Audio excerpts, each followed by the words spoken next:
আসসালামু আলাইকুম সবাইকে। আজকে চলে এসেছি বাইতুল মোকাররম মার্কেটে। এই মার্কেটে আসার উদ্দেশ্য, আজকে আমরা একটা মাইক্রোফোন কিনবো, DJI মাইক 3 মাইক্রোফোনটি। আগে যে মাইক্রোফোনটা ছিল ওটা সাউন্ড কোয়ালিটি অতটা ভালো দেয় না, যার কারণে DJI মাইক্রোফোনটি। তো হানিফকে বললাম যে বন্ধু এত কিছু বুঝি না, আমাদের DJI মাইক্রোফোন লাগবে। তো হানিফ বলল যে কবির তুমি সবসময় এমন আবদার করো যে অনেক টাকা দিতে হয়। তো আমি বললাম আমি এত কিছু বুঝি না বন্ধু, আমার DJI মাইক 3 লাগবে। তখন DJI মাইক 3টা নিল। নেওয়ার পর সে প্যাকেটিং খুলতাছে। তো আমি সাইডে দাঁড়িয়েছিলাম, হানিফ প্যাকেটিংটা খুলতাছিল। আজকে আমরা দুইজন আসিনি, আজকে সাথে নিয়ে এসেছি আমাদের ছোটবেলার বন্ধু নাগরকে। নাগর গ্যারেজে ছিল, তাকে সেখান থেকে তুলে নিয়ে এসেছি যে চলো একটা জায়গায় যাব। তো নাগর কিছু জিজ্ঞেস না করে আমাদের সাথে চলে আসলো। এইখানে দেখেন আমাদের DJI মাইক 3টা খুলতাছে। দেখতে প্যাকেটটা অনেক সুন্দর। এখন বের করার পর বোঝা যাবে জিনিসটা কতটা ভালো। আসলে যখনই দোকানদার ভাই এই জিনিসটা বের করলো, তখন আমরা দেখলাম যে এটার কোয়ালিটিটা অনেক সুন্দর। মাইক্রোফোনটা আমাদের একলা দেখলে চলবে না, যার কারণে আমি ছোটখাটো একটা রিভিউ নিয়ে নিলাম।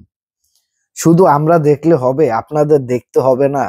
আমাদের মানবতার কাজে কি কি জিনিস প্রয়োজন হয়? আমাদের মানবতার কাজে প্রথম জিনিসটা হয়েছে মাইক্রোফোন।